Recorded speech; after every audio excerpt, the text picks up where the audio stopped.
સૌને નમસ્કાર. મને ગમતું પુસ્તક યુવા વાર્તાલાપમાં આપ સૌ પુસ્તક પ્રેમી મિત્રોનું હૃદયથી સ્વાગત છે. એનું આપણે સૌ તાળીઓના ગડગડાટથી સ્વાગત કરીએ. નિધિના ભાઈ ભાભી પણ અહીં હાજર છે, એમનું પણ સ્વાગત છે.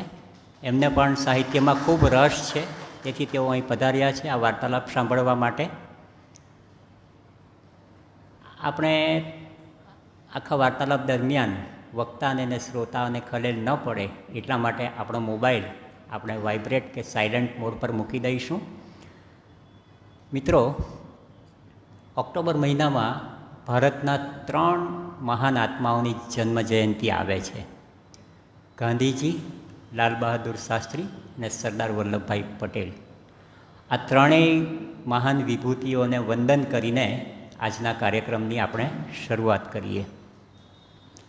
પરમ દિવસે જ ગાંધી જયંતિ ગઈ તથા આજે ગાંધીજી લિખિત પુસ્તક હિન્દ સ્વરાજ ઉપર બોલાવવાનું છે. તેથી આપણે ગાંધીજીના પ્રિય ભજન વૈષ્ણવજનથી આજના કાર્યક્રમની શરૂઆત કરીએ. એ ભજન ગાવા માટે હું ખેવના ભાળજાને વિનંતી કરું છું કે તેઓ આવે અને ભજન અહીં રજૂ કરે.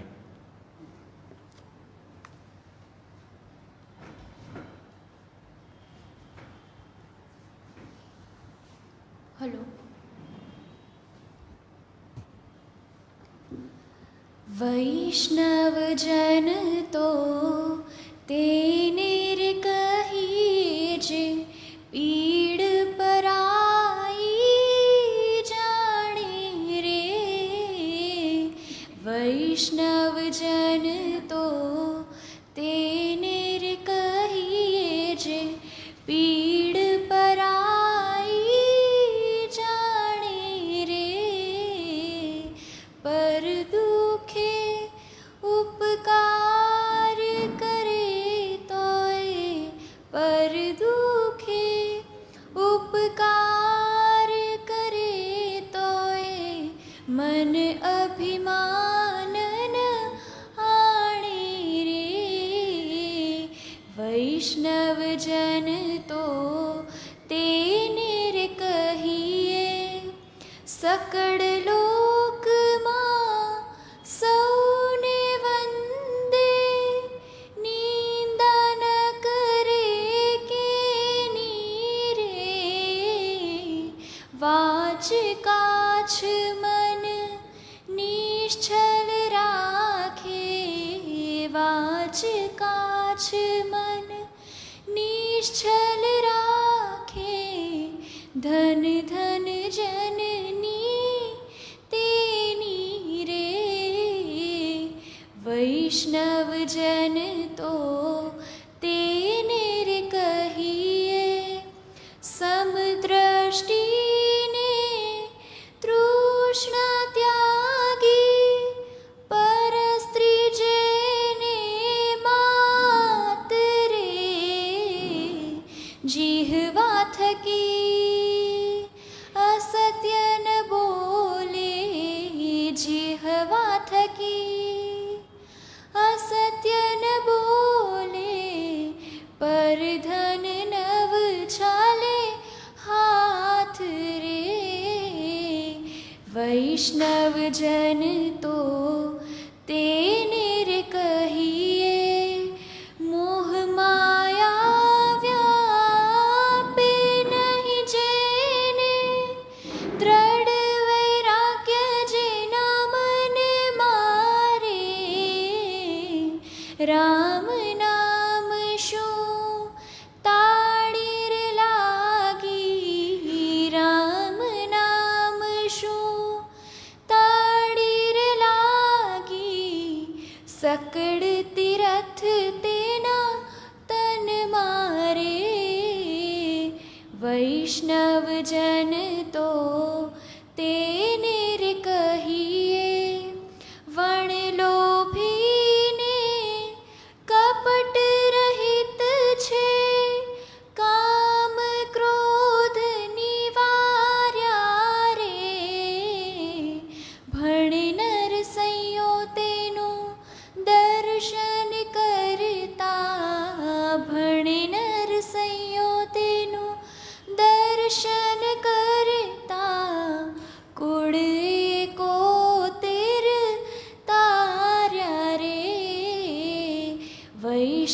વૈષ્ણવજન તો તેને રે કહીએ છે, પીડ પરાઈ જાણે રે, પર દુખે ઉપકાર કરે તોય, પર દુખે ઉપકાર કરે તોય, મન અભિમાન ન આણે રે, વૈષ્ણવજન તો તેને રે કહીએ.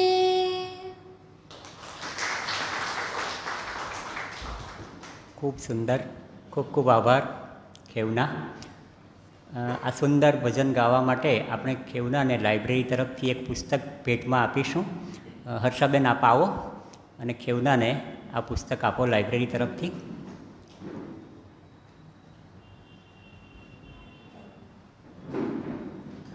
આપણે ખેવનાને તાળીઓથી વધાવીએ. ખૂબ સરસ.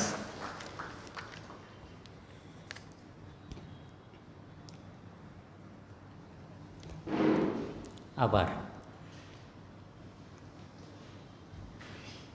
આજથી 3 મહિના પહેલાં મેં નિધિબેનને પૂછેલું કે એમનું સૌથી વધુ ગમતું પુસ્તક કયું. મેં તરત જ કીધું કે હિન્દ સ્વરાજ. એટલે મેં એમને કીધું કે ઓક્ટોબર મહિનામાં 4મી તારીખે પહેલો શનિવાર આવે છે ને 2 ઓક્ટોબરે ગાંધી જયંતિ છે, તો તમે 4મી ઓક્ટોબરે હિન્દ સ્વરાજ ઉપર બોલશો યુવા વાર્તાલાપમાં? તો એમણે તરત જ હા પાડી અને આ રીતે આજનો આ વાર્તાલાપ યોજાયો છે. અને આપણે આ વાર્તાલાપ થકી ગાંધીજીને આદરાંજલિ અર્પીશું. હવે હું માનસીબેન મહેતાને વિનંતી કરીશ કે તેઓ અહીં આવે અને નિધિબેનનો પરિચય આપે. આવો માનસીબેન. આભાર દીપકભાઈ, અને ખૂબ સુંદર ભજન માટે ખેવનાબેન આપનો પણ ખૂબ ખૂબ આભાર.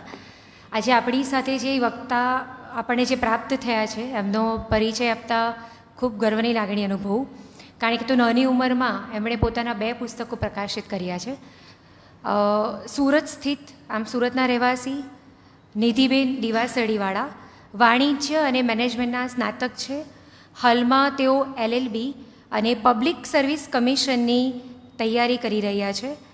જેમ તમને વાત કરી કે આટલી નાની ઉંમરમાં તમે એમની ઉંમર જોઈ શકો કે ઓલરેડી 2 બુક પ્રકાશિત કરી ચૂક્યા છે, જેનું નામ છે ઝરણી અને નિજાનંદ.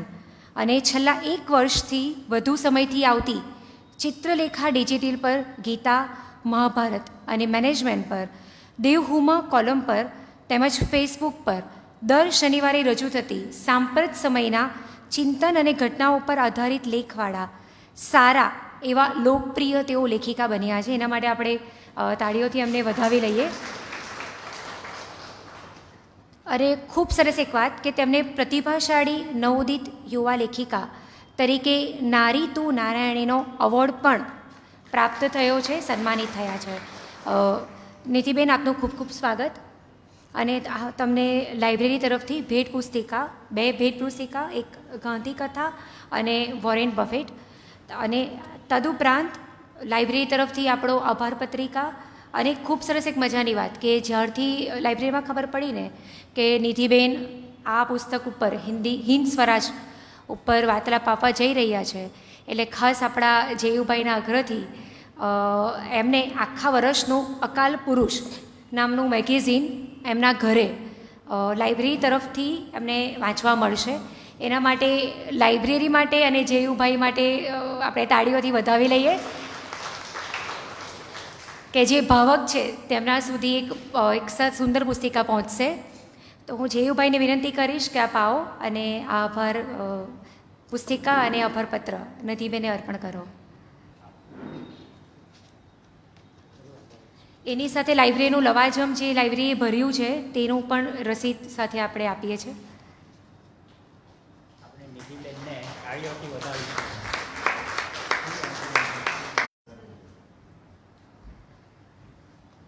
હવે જે છે તેમને હું મંચ ઉપર માઇક ઉપર આવવા માટે આવકારું છું.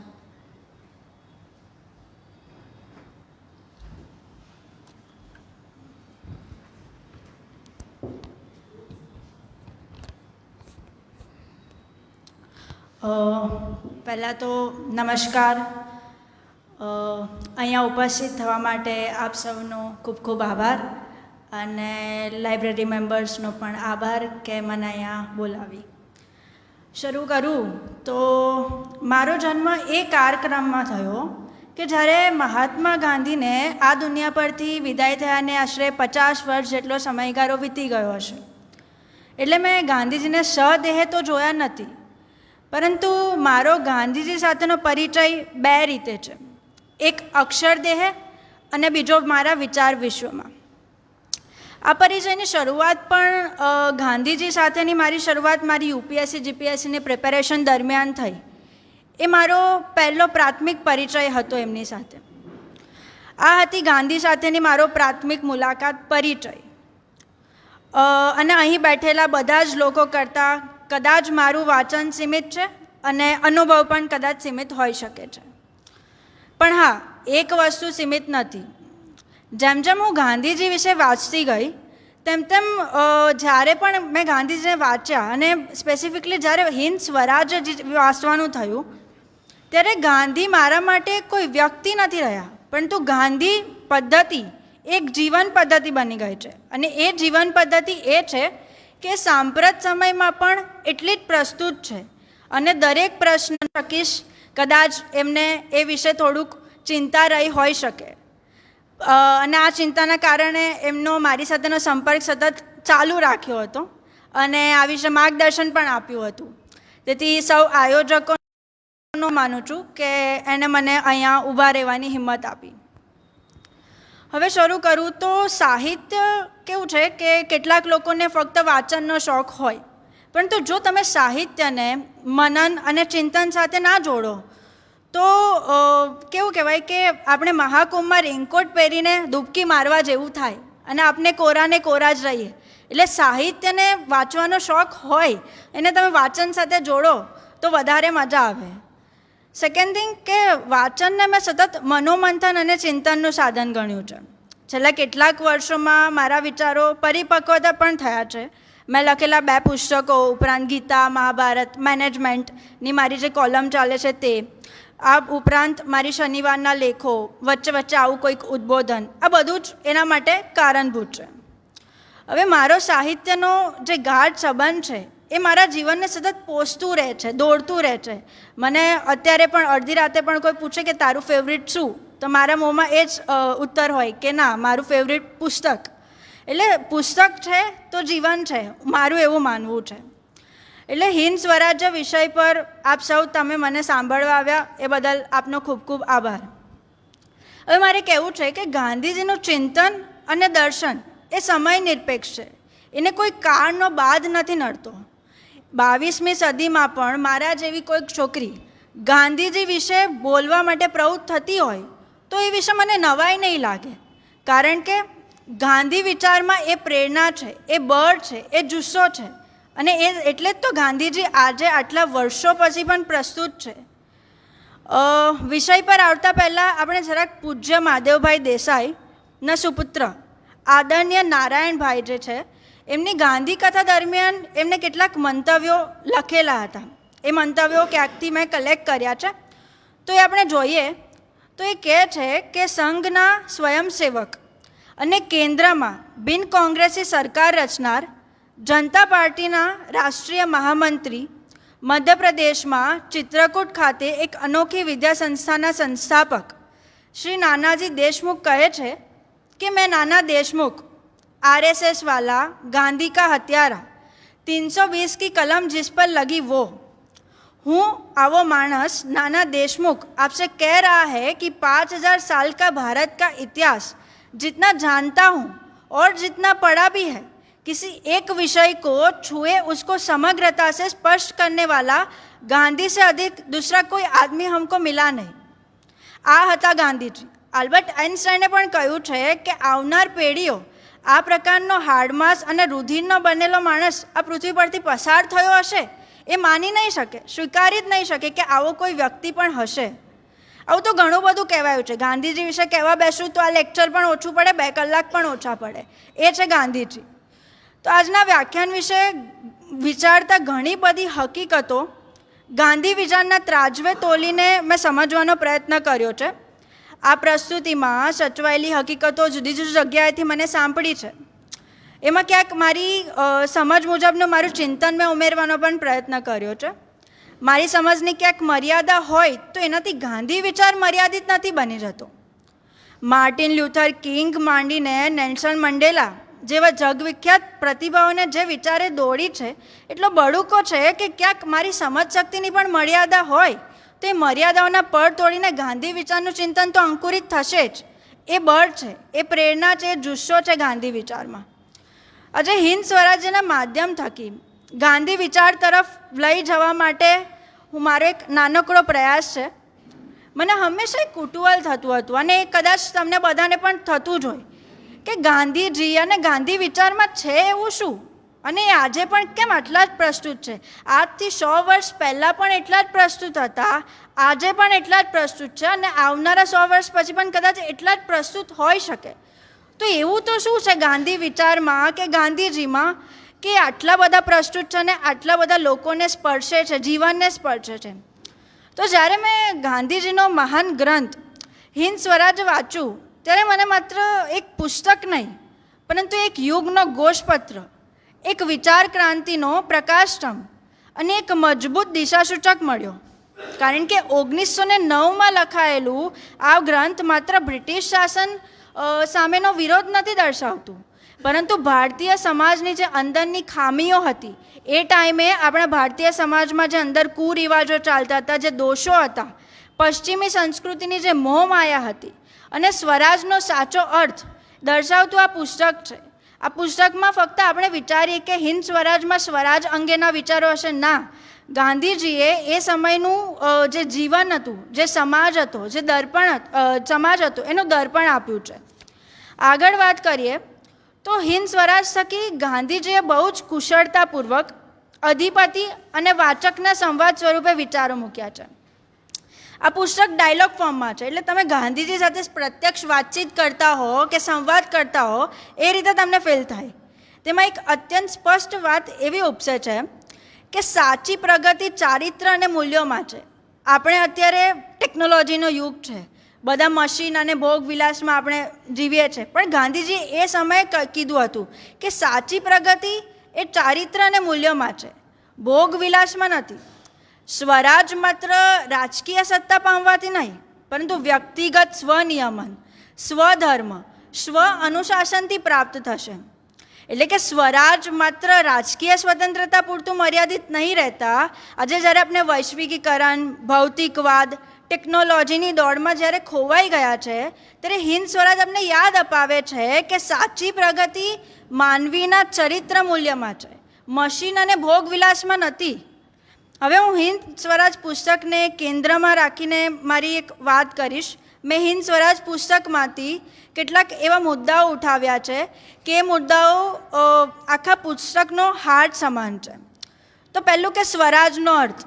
અહીંયા મેં સ્વરાજ કીધું એટલે બધાના મગજમાં એવું આવ્યું હશે કે અંગ્રેજો ચાલ્યા જાય અને આપણા ભારતીયોનું રાજ સ્થપાય. તમારા મનમાં એ વિચાર આવે એ બટ ઓબ્વિયસ છે. હિન્દ સ્વરાજ વાંચ્યા પહેલાં મારા મનમાં પણ આ જ વિચાર હતો કે આપણા ભારતીયોનું સ્વરાજ સ્થપાય, અંગ્રેજો ચાલ્યા જાય, એ જ સાચું સ્વરાજ. પણ ના, એવું નથી. ગાંધીજી કહે છે કે સ્વરાજનો અર્થ ફક્ત માત્ર અંગ્રેજોને હાંકી કાઢો એવો નથી થતો. સાચું સ્વરાજ તો પોતાના મન અને આચરણ પર કાબૂ મેળવવા માટે થાય. ફોર એક્ઝામ્પલ, તમે કલ્પના કરો કે કોઈ ખેડૂત છે જે વિદેશી માલ છોડીને પોતાના ખેતરમાં ઉપજેલા અનાજ અને પોતાના હાથે વણેલા કાપડનો ઉપયોગ કરે તો એ આત્મનિર્ભર બને છે. તો એ જ તો સાચો સ્વરાજ છે. સાચો સ્વરાજનો અર્થ શું થાય? સ્વનિયમન, આત્મનિર્ભર બનવું તે થાય છે. એટલે કે બહારથી નહીં, અંદરથી મુક્ત થવું. આપણે સ્વરાજનો અર્થ એ સમજતા હતા કે આપણે બહારથી મુક્ત થઈએ, અંગ્રેજોથી મુક્તિ મેળવીએ અને એને આપણે સ્વરાજ ગણતા હતા. પણ એવું નથી. સ્વરાજ એટલે અંદરથી મુક્ત થવું, એને સ્વરાજ કહી શકાય. સેકન્ડ, મશીનનો ગુલામ માણસ. હિન્દ સ્વરાજમાં ગાંધીજી કહે છે કે મશીનો માણસને ગુલામ બનાવે છે. આપણે મશીનો સાથે ડીલ કરીએ છીએ પણ મશીન હવે તો આપણે ગુલામ બનાવી દે છે. આપણે બધા અત્યારે જેન ઝી જનરેશન છે તો એમાં કેવું હોય કે મોબાઈલ હોય તો મોબાઈલની સાથે બધા એડિક્ટેડ રહેતા હોય છે. અત્યારે જેન ઝી નહીં, એ પછીની જનરેશન પણ મોબાઈલ સાથે એટલી જ એડિક્ટેડ છે. તો અહીંયા શું થયું? મશીનના આપણે ગુલામ બની ગયા. તો આપણે એક ઉદાહરણ લઈએ કે પહેલાં કારીગર હતો, એ પોતાના હાથે સુંદર કપડાં બનાવતો હતો, જેને સમાજ સન્માન આપતો હતો. પરંતુ જ્યારથી મશીન આવ્યા ત્યારથી એ બેરોજગાર થયો, એની રોજગારી છીનવાઈ ગઈ. અહીંયા શું થયું? મશીનને કારણે આપણી સુવિધાઓ વધી, પરંતુ માનવ મહેનતનું સન્માન તો ચાલ્યું ગયું ને. આથી પ્રગતિનો અર્થ ખાલી મશીન નહીં, માનવ પરિશ્રમનો આદર પણ છે. આગળ વધીએ તો માતૃભાષામાં શિક્ષણ. તો આપણે વિચારીએ કે એક બાળક માતૃભાષામાં ભણે છે, તે પોતાના લોકો સાથે સરળતાથી વાતચીત કરી શકે છે અને જ્ઞાનનો જીવનમાં ઉપયોગ પણ કરી શકે છે. ગાંધીજી કહે છે કે સાચું શિક્ષણ એ જ પોતાની ભાષામાં મળે તો જ એ સાચું શિક્ષણ છે. આપણે અત્યારે ગ્લોબલાઇઝેશનના યુગમાં જીવીએ છીએ, તો અંગ્રેજી આવડવું જોઈએ, બીજી અન્ય ભાષાઓ પણ આવડવી જોઈએ. એ સાચી વાત છે, પણ એની સાથે સાથે આપણે માતૃભાષાને તો ભૂલી ના જવી જોઈએ. માતૃભાષા પણ ઇક્વલી એટલી જ આપણે સારી રીતે આવડવી જોઈએ.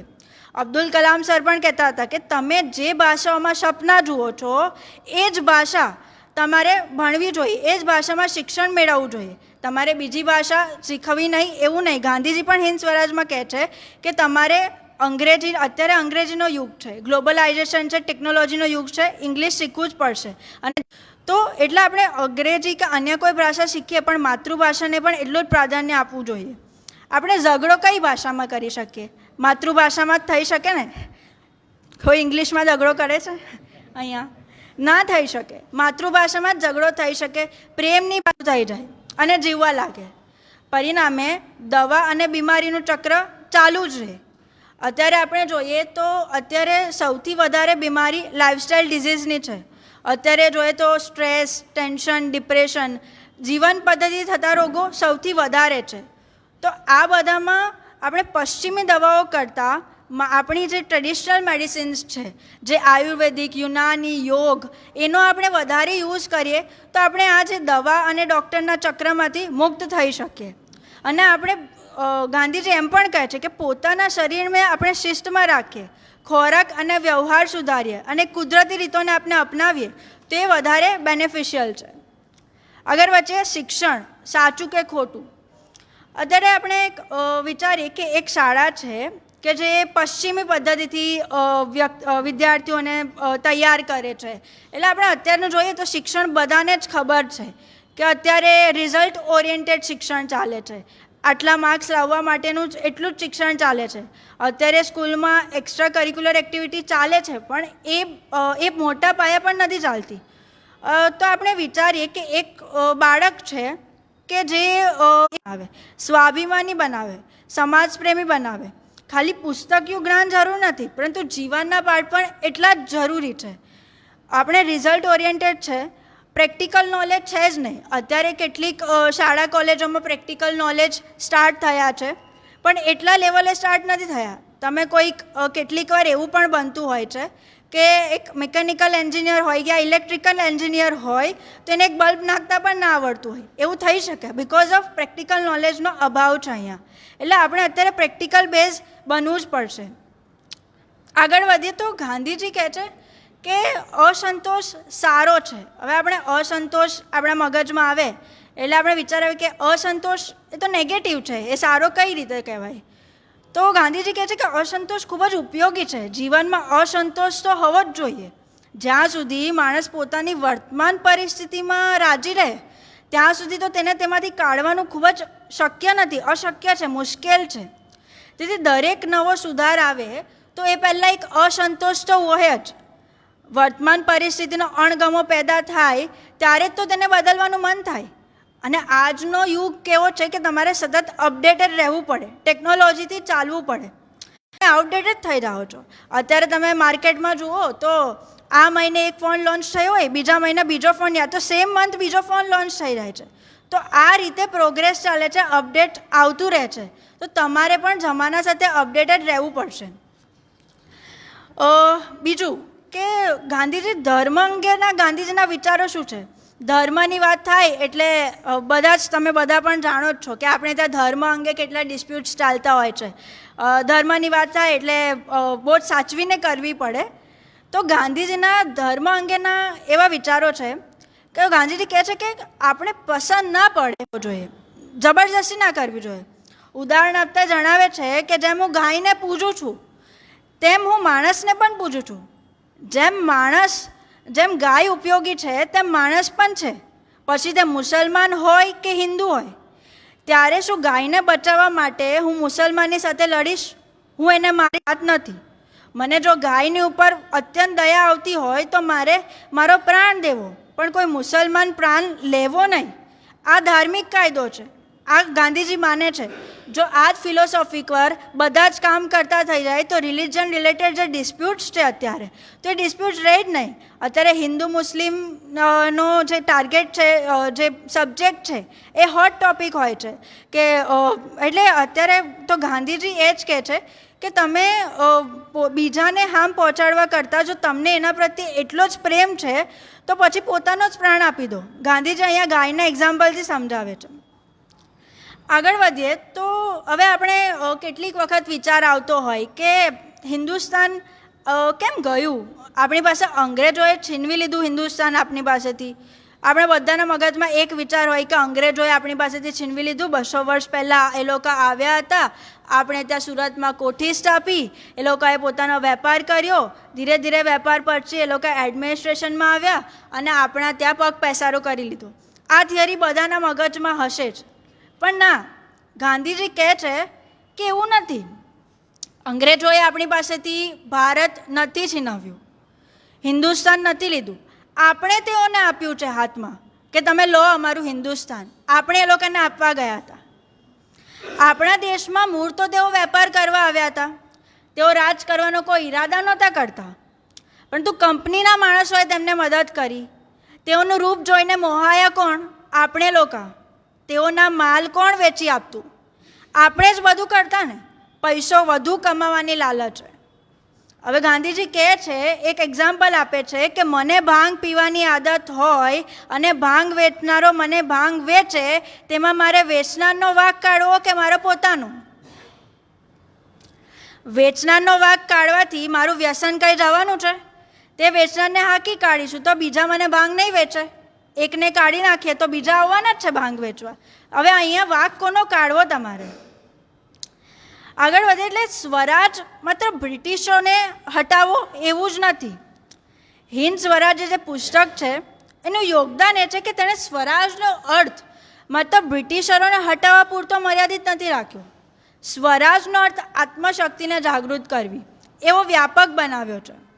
ગાંધીજી કહે છે કે જો અંગ્રેજો ચાલ્યા જાય, જસ્ટ સપોઝ વિચારો કે અંગ્રેજો તે વખતે નહીં હતે અને અંગ્રેજો ચાલ્યા જ હતે અને તેમના સ્થાને ભારતીય શાસકો આવે, પરંતુ પ્રજા એની એ જ રહે, ભોગ વિલાસી, નૈતિક પતનશીલ, નિષ્ક્રિય રહે, તો એ પણ દાસ્ય જ ગણાશે ને.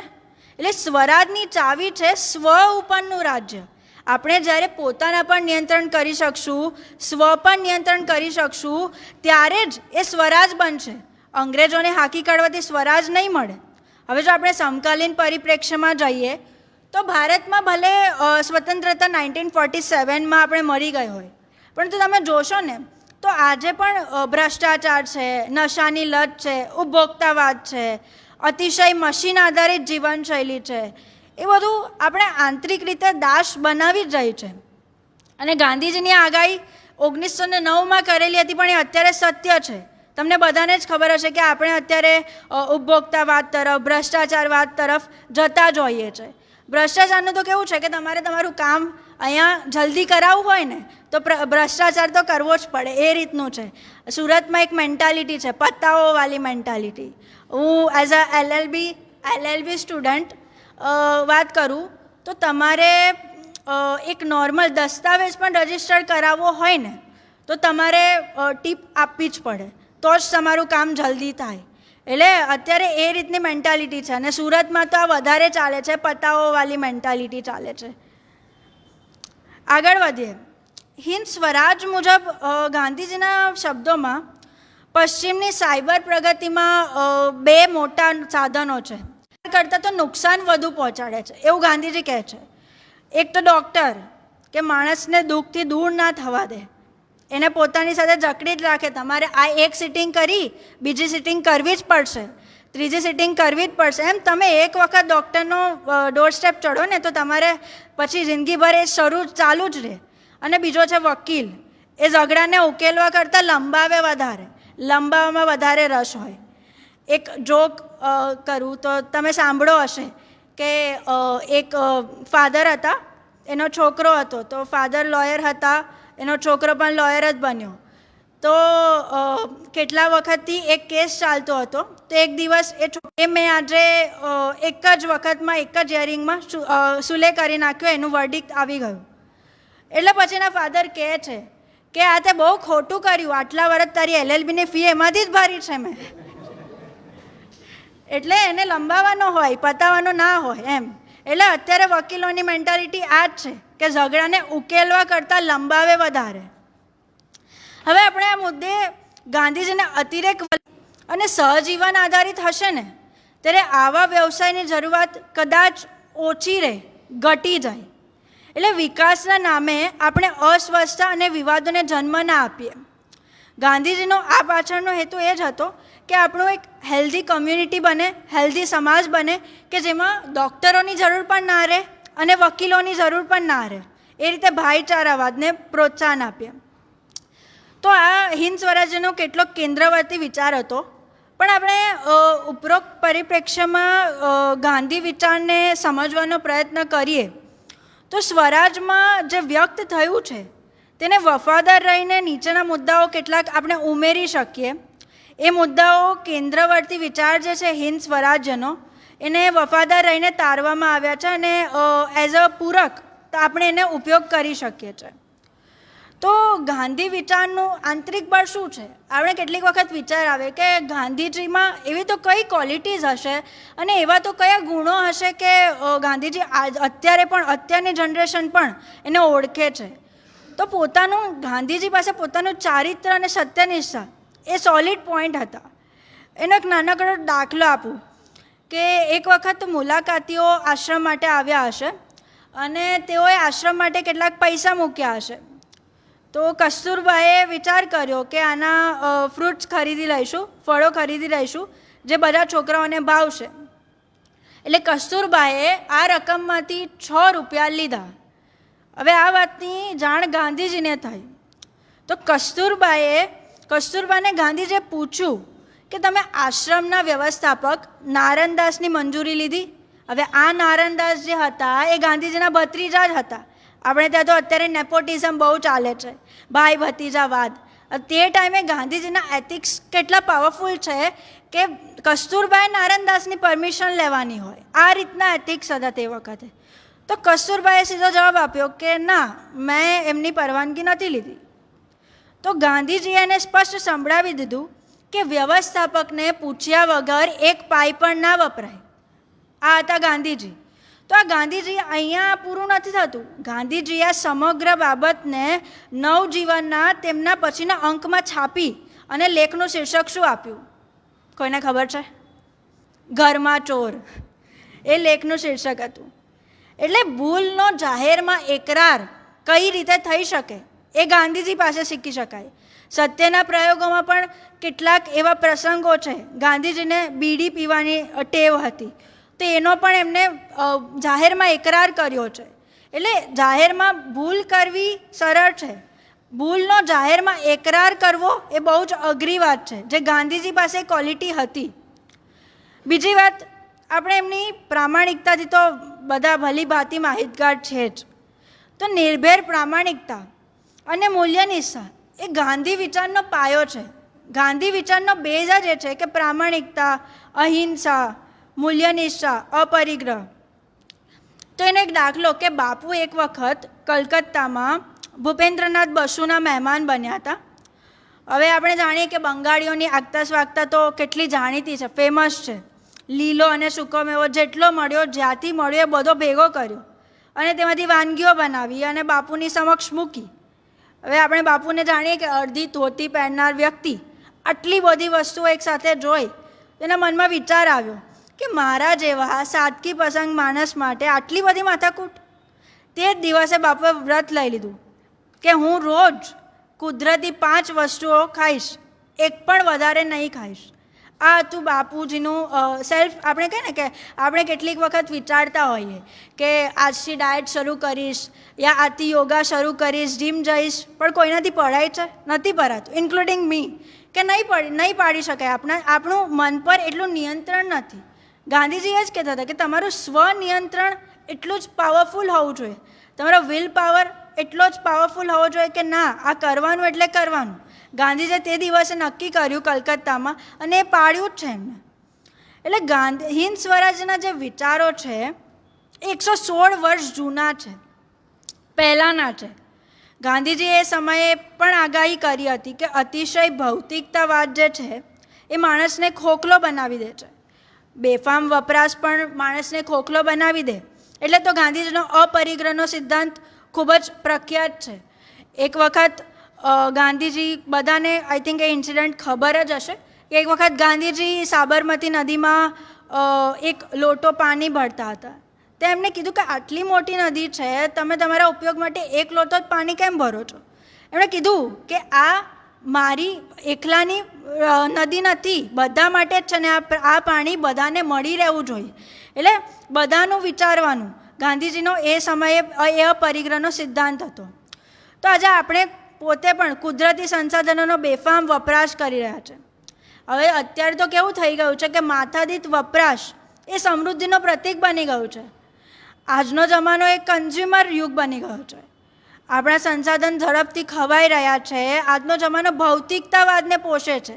આપણે અત્યારે જોઈએ ને તો એક પહેલાંના ટાઈમમાં કેવું હતું કે મેદાનો હતા ખુલ્લા, એવું. અત્યારે જોઈએ તો એ ખુલ્લા મેદાનો પર કોઈ ને કોઈ પ્રોજેક્ટ્સ હોય જ છે. તો આપણે એ બધાનું આપણે પરિણામ પણ ભોગવી જ રહ્યા છે. અત્યારે આ માવઠું આવવું, ગમે ત્યારે વરસાદ પડી જવો, ગમે ત્યારે ઠંડી આવી જવી, તો એ બધાનું કારણ શું છે? એ આપણે જ ઊભું કરેલું કારણ છે, આપણે જ જનરેટ કરેલું કારણ છે. તો એ આપણા પછી જે આવનારી પેઢી છે એનું તો આપણે ધ્યાનમાં જ નથી રાખતા. આપને એવું છે કે આપણે જ લાસ્ટ પેઢી છે આ પૃથ્વી પરની. એવું કહેવાય છે કે ગાંધીજીનું જ કદાચ આ વાક્ય છે કે આ પૃથ્વી પર તમે મહેમાન છો, એના માલિક નથી. એટલે આપણે જે આજની જે સંસ્કૃતિ છે ને એ યયાતિ સંસ્કૃતિ થઈ ગઈ છે. આપણે ભાવિ પેઢીના મુખમાંથી કોળિયો ઝૂંટવીને ખાનારી પ્રજા થઈ ગઈ છે. યયાતિ સંસ્કૃતિ કેટલાકને નહીં ખબર પડી હોય, પણ યયાતિ રાજાએ વરદાન માંગ્યું હતું કે એના પુત્રનું યૌવન પણ એને મળે. પરિણામ શું થયું? એ યુવાન બન્યા અને એના પુત્રો અકાળે વૃદ્ધ બની ગયા. તો આપણે પણ યયાતિ રાજા જેવું જ કરી રહ્યા છે અત્યારે. એટલે આજના સમયમાં માથાદીઠ વપરાશ જે છે એ સમૃદ્ધિનું પ્રતીક કે વિકાસનું પ્રતીક બની ગયું છે. જેમ જેમ દેશ વિકસિત થતો જાય છે એમ માથાદીઠ ઉર્જા વપરાશ, સ્ટીલ વપરાશ અને અન્ય રિસોર્સિસ છે એ બધાનો વપરાશ પણ વધતો રહ્યો છે. એટલે શું થયું છે કે ભારતમાં એક આંકડા પ્રમાણે જોઈએ તો 1951માં માથાદીઠ પાણી 5000 ઘનમીટર હતું, જ્યારે આજે ઘટીને 1200 ઘનમીટર થઈ ગયું છે. એમાં પણ અસંતુલિત વહેંચણી છે. આપણે એમ કહીએ તો અત્યારે અસંતુલિત વહેંચણી ઘણી જગ્યાએ જોવા મળે છે. એમ કહેવાય છે ને કે 1% પાસે 90% સંપત્તિ છે અને 90% પાસે કદાચ 1% પણ ના હોય. કેટલાક લોકોના ઘરના મોટા મોટા બંગલાઓ છે, પણ કેટલાક લોકો પાસે એક છત પણ નથી રહેવા માટે. એટલે આ રીતે રિસોર્સિસ અસંતુલિત થઈ ગયા છે. તો આ વખત ત્યારે આપણે ગાંધીજીનો અપરિગ્રહનો સિદ્ધાંત વાપરીએ તો બધા માટે સંતુલિત મળી રહે બધાને. એટલે આપણે 1 એકમ જીડીપી માટે જાપાન કે યુકે કરતાં 3 ગણી વીજળી વાપરીએ છીએ. એટલે આપણે ક્યાં જઈ રહ્યા છે એ આપણે જ વિચાર કરવો જોઈએ. હિન્દ સ્વરાજમાં વ્યક્ત થયેલ ટ્રસ્ટીશીપનો સિદ્ધાંત એ ગાંધીજીના જીવનમાં હંમેશા કેન્દ્ર સ્થાને જ રહ્યો હતો. ગાંધીજીએ 2 વાત કહી કે પહેલું તો મારું જીવન જ મારો સંદેશ છે. કથની અને કરણીમાં ક્યારેય તફાવત નહીં. આપણા બધાની જ કથની કરણીમાં તફાવત હશે જ. આપણે બોલીએ કંઈ, કરીએ કંઈ ને વિચારીએ કંઈ. એટલે એક ગાંધીજી એ વ્યક્તિ હતા કે જેઓ ગરીબોના મસીહા તરીકે જીવ્યા. સૂટ બૂટનો ત્યાગ કરીને આખી જિંદગી માત્ર અડધી ધોતીબેર જીવ્યા. અડધી ધોતીબેર વાલો પ્રસંગ એમ છે કે એક વખત સત્યાગ્રહ દરમિયાન કસ્તુરબાએ ગામડાની સ્ત્રીઓએ એક ફરિયાદ કરી હતી કે અમારી પાસે બેન પહેરવા માટે એક જ સાડી છે, અમે એક સાડી અડધી વિતાડીએ છીએ, એને ધોઈએ છીએ, પાછી અડધી વિતાડીએ છીએ. આ વાત કસ્તુરબાએ ગાંધીજીને કહી. તે દિવસથી ગાંધીજીએ પ્રણ લીધો કે આપણી પાસે આપણા દેશમાં ને હું આખી ધોતી પહેરું. તો એમણે જીવનભર અડધી ધોતી પહેરી છે, ઉપરનું અડધી ધોતી ફાડીને કેટલુંક વસ્ત્ર ઉપર વીંચ્યું અને કેટલુંક નીચે. એ રીતે અડધી ધોતીથી જીવન પોતાનું પસાર કર્યું છે. એક રમૂજી દાખલો એક છે કે એક વખત ગાંધીજીને બ્રિટિશર્સના મોટા કહેવાય ને કે ચાન્સલર કાઉન્સિલ મેમ્બરે મળવા બોલાવ્યા હતા. તો ગાંધીજી તો પહેરીને ગયા, એટલે એના ગાર્ડ્સ એને બહાર જ રોક્યા કે તમે આ રીતે જઈ ના શકો અંદર, આ રીતે અમારા લોર્ડને મળવા માટે. એટલે ગાંધીજીએ કીધું કે શું વાંધો છે, શું પ્રોબ્લેમ છે, મારે મળવા બોલાવ્યા છે અને હું કે અમારા બધા કપડાં તો તમે લોકો પહેરી લો છો, તો અમે શું પહેરીએ. આ હતા ગાંધીજી અને તે વખતે લોર્ડે બહાર આવવું પડેલું હતું. આ હતા ગાંધીજી. તો ગાંધીજી એટલું જ નહીં, પોતાના બાળકોને પણ ગાંધીજીએ પૈતૃક સંપત્તિમાંથી વંચિત કરી દીધા હતા. એમણે વૈષ્ણવ જાને રે એ નરસિંહ મહેતાનું ભજન ખૂબ જ પ્રિય હતું, પણ એમણે ખાલી ભજન પ્રિય નહીં રાખ્યું, પોતાના જીવનમાં પણ એને એટલું જ આત્મસાત કર્યું છે કે પર દુઃખે ઉપકાર કરે તો એ મન અભિમાન ના આને રે. કોઈ કામને એ નાનું નહીં ગણતા. પરચો એ શાસ્ત્રી જેવા દુરસ્ત રોગીની સેવા કરવાની હોય ને, એ હાથમાં લીધો હોય તો એ કામ પણ કરવાનું. ગાંધી કોઈ પણ કામને નાનું નહીં ગણતા. અત્યારે કેવું છે કે આપણે કોઈ પણ કામને કરતાં એક નાનામાં આવે. મેં મારા એક આર્ટિકલમાં લખ્યું હતું, મેનેજમેન્ટની કોલમમાં લખ્યું હતું કે મેનેજમેન્ટમાં લીડર એવો હોવો જોઈએ, તો લીડર એવો હોવો જોઈએ કે પોતાની ઓફિસમાં જાતે ઝાડુ વાળી શકે, તો એ બીજાને એક્ઝામ્પલ સેટ કરી શકશે. એટલે અહીંયા શું છે, કામનો મહિમા છે. તમે કોઈ પણ કામને નાનું નહીં ગણો, આ મારું કામ નથી એવું નહીં. અહીંયા એક વ્યક્તિનો ઉલ્લેખ કરીશ. આપણે ચેમ્બર્સના પ્રમુખ છે અમારા સુરતના, નિખિલ મદ્રાસી સર. એમનો નેચર કેવો છે, તમે ચેમ્બરના પ્રમુખ છે, એમને એક હોદ્દો છે, પણ એમનો નેચર એ રીતનો છે કે તમે એમ કહો ને કે નિખિલ સર આ કરવાનું છે, મારા કાર્યક્રમમાં કમ્પેરિંગ કરવાનું છે, નિખિલ સર હંમેશા રેડી જ હોય. આગળ વધીએ તો આ ચર્ચાને જરાક આગળ વધારું તો બ્રટાલ્ડ રસેલ, જે મહાન ચિંતક હતા, એણે દુનિયા સામે કેટલા પ્રશ્નો છે ને એનો જવાબ આપતા કહ્યું, ખાલી 3 જ વાક્યમાં એમને જવાબ આપી દીધો કે આખી દુનિયામાં ખાલી છે ને 3 જ પ્રશ્નો છે. એ છે કે man with himself, man with his fellow man અને મેન વિથ હિઝ નેચર.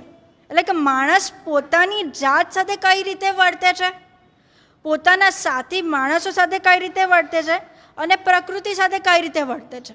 બસ આ જ એના જવાબ. આપણે કહેવાય છે કે બીજાના અનુભવમાંથી આપણે શીખી શકીએ. આપણે પુસ્તક વિશે બહુ સારું કહેવાયું છે કે આપણે એક પુસ્તક વાંચીએ છે ને તો વિચારો કે એ પુસ્તક સામાન્ય કોઈ પણ પુસ્તક રેડી થતાં 2 વર્ષ જેટલો સમય થાય સારું પુસ્તક રેડી કરતા.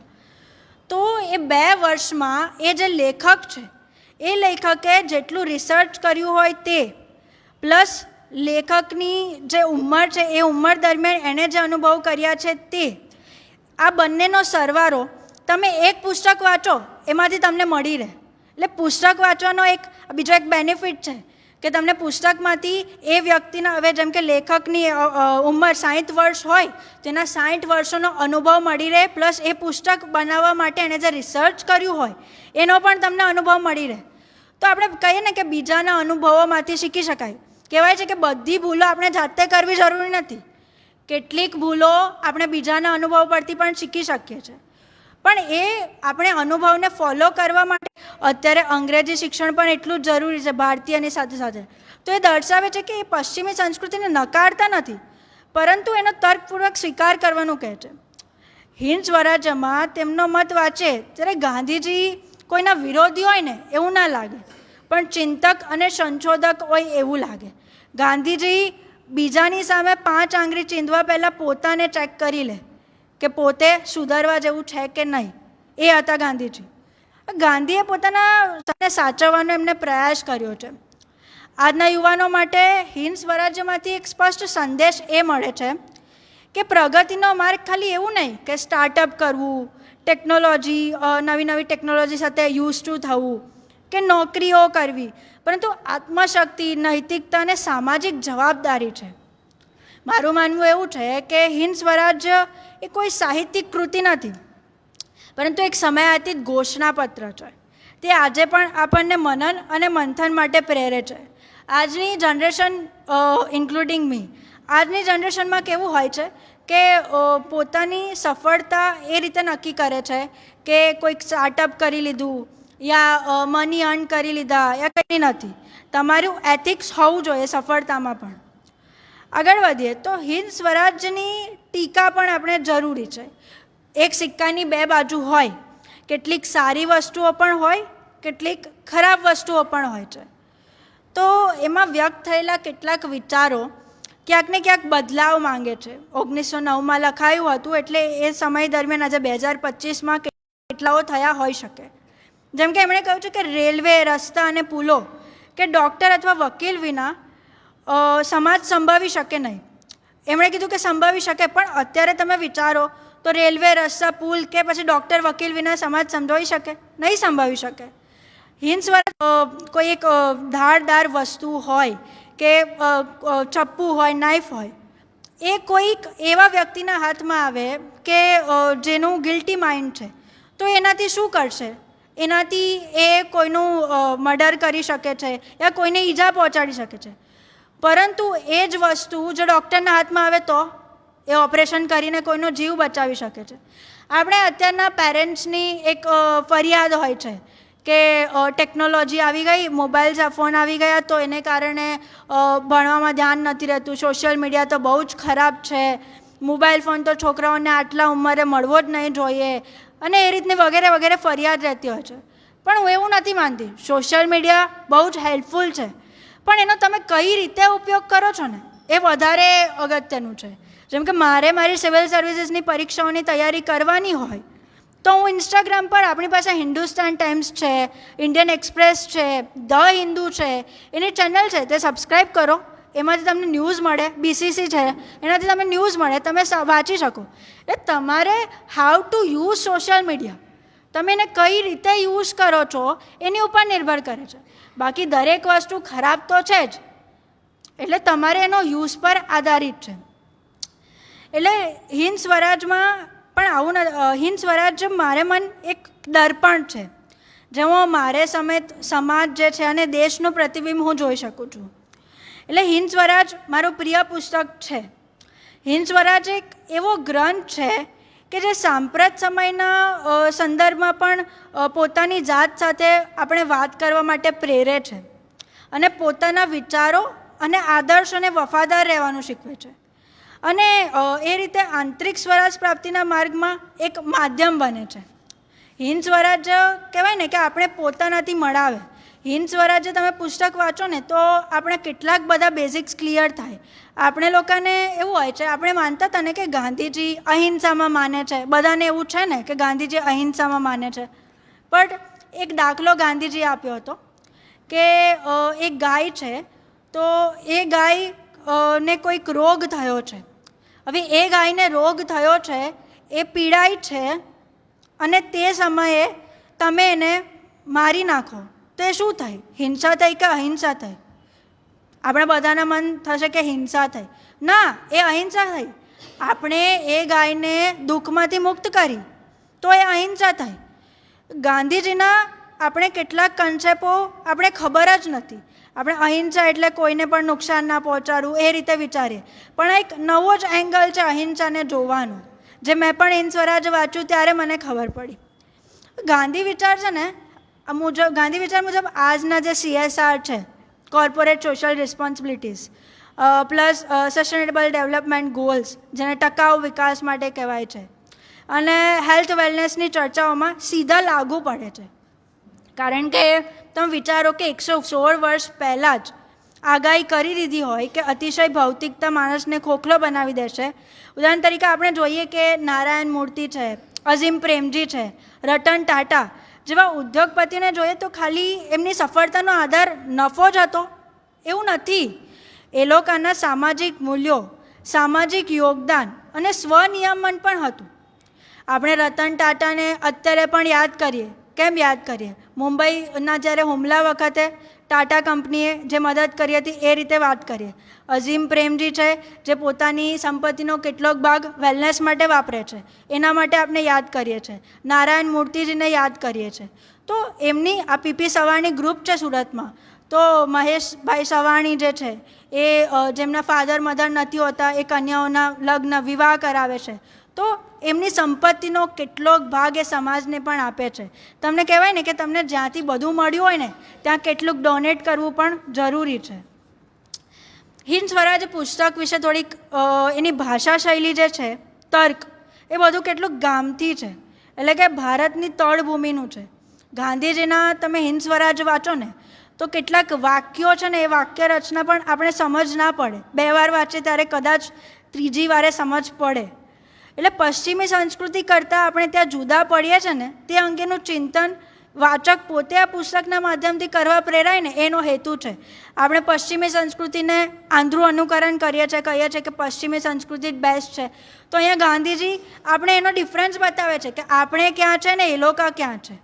એટલે હિન્દ સ્વરાજ એ સ્પષ્ટપણે દર્શાવે છે કે માત્ર નફો અને નુકસાનની દ્રષ્ટિએ કોઈ પ્રવૃત્તિને માપી શકાય નહીં.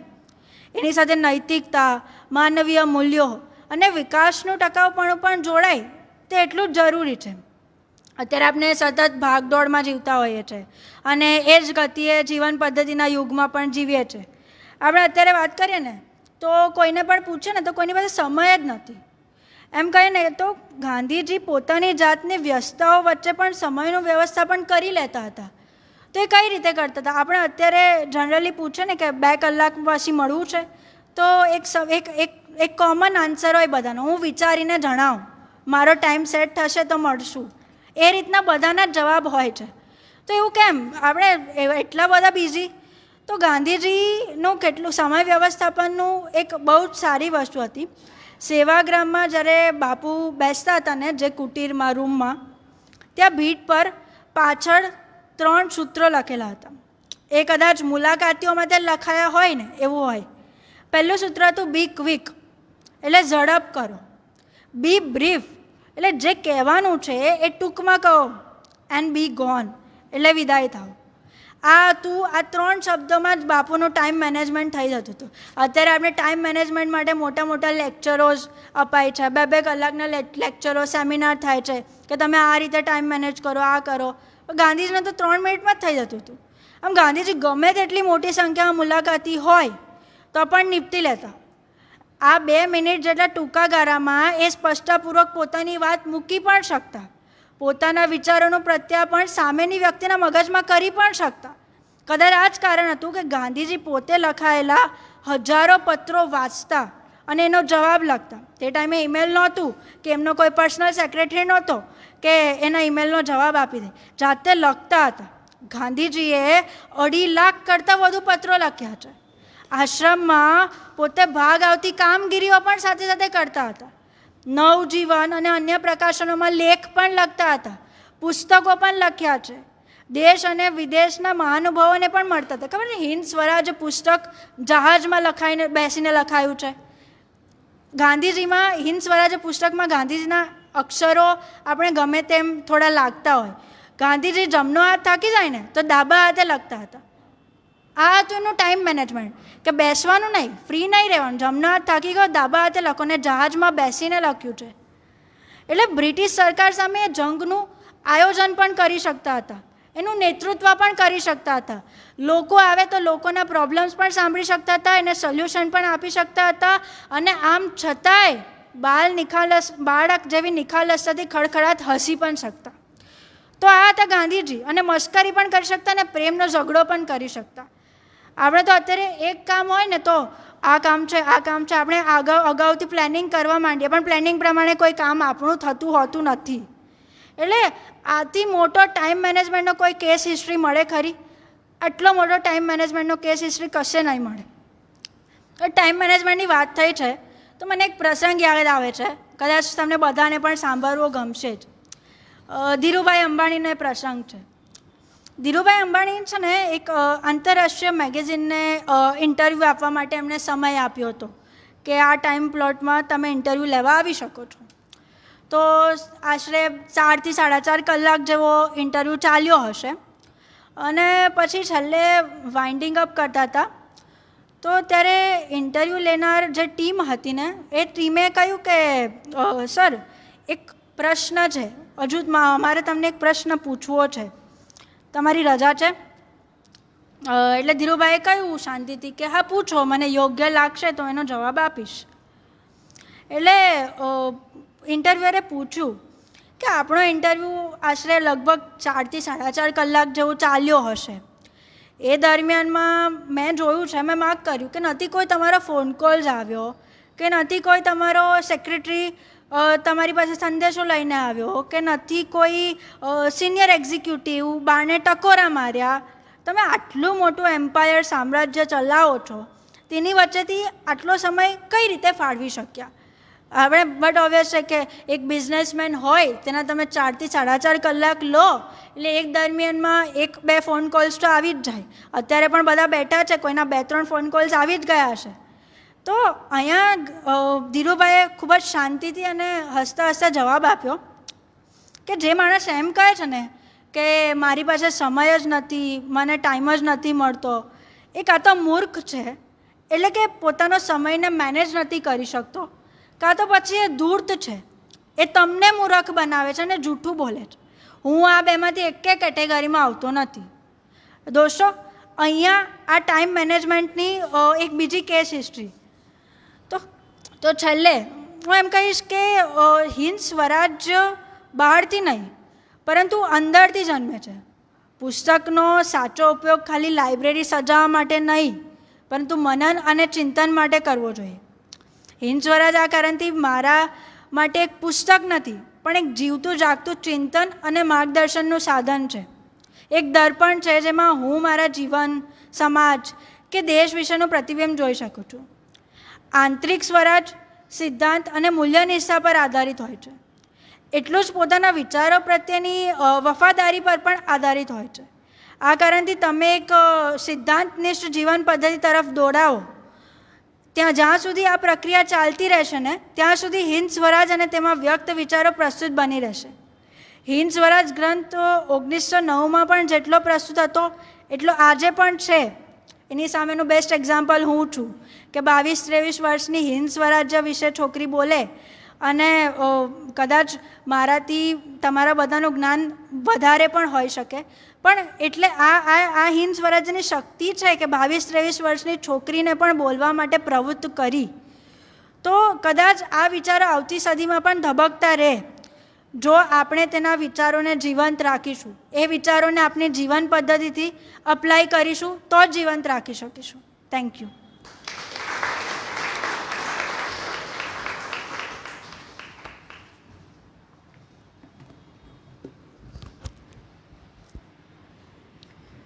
નિધિબેન, ખૂબ સુંદર વાર્તાલાપ. તમારા ઉચ્ચારણમાં થોડો સુરતી લેકો પણ હતો એટલે બહુ પોતીકું લાગવા માંડ્યું પુસ્તક પણ. હયાતના ઉદાહરણ દ્વારા તમે પુસ્તકને પૂરતો ન્યાય આપવાનો પ્રયત્ન કર્યો જે સરાહનીય છે. તો લાઇબ્રેરી પરિવાર આપને આટલા સુંદર વાર્તાલાપ આપવા બદલ અભિનંદન પાઠવે છે. આપ સૌ શ્રોતાઓને વિનંતી કે એમને તાળીઓથી વધાવીએ. બીજું કે અહીં ઉપસ્થિત શ્રોતાઓની સંખ્યા એ જોઈને પણ મને ખૂબ આનંદ અનુભવાયો. અને આપ સૌ ઓક્ટોબર મહિનો હમણાં જ આપણે ગાંધી જયંતિની ઉજવણી કરી 2 ઓક્ટોબરે, તો આપ ગાંધીજીના લખાયેલા પુસ્તકને સાંભળવા અહીંયા ઉપસ્થિત થયા, તો આપ શ્રોતાઓ માટે પણ તાળીઓ થઈ જાય. પુસ્તક હિન્દ સ્વરાજ 1 શતક પહેલાં લખાયેલું, પણ આજે જ્યારે આપણે એને સાંભળ્યું ત્યારે એવું લાગે હમણાંના જ સમયમાં કોઈ લેખકે લખ્યું છે, કારણ કે જે પ્રોબ્લેમ્સ આપણે ગ્લોબલી ફેસ કરીએ છીએ શાયદ એના બધા જ સોલ્યુશન આ પુસ્તકમાં છે.